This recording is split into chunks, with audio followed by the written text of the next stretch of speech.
Barka da zuwa Ishagaro TV. Ku danna mana subscribing kana ku danna ƙararrawa ta yadda za ku rinka samun shirye-shiryenmu da zarar mun dora.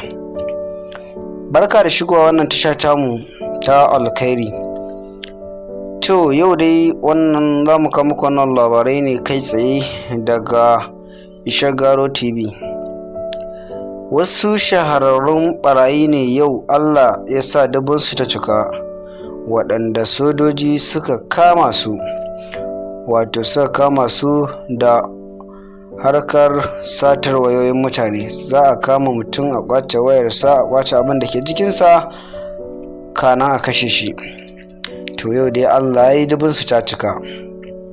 Ubangiji Allah ya sa an kame su duka. Yanzu haka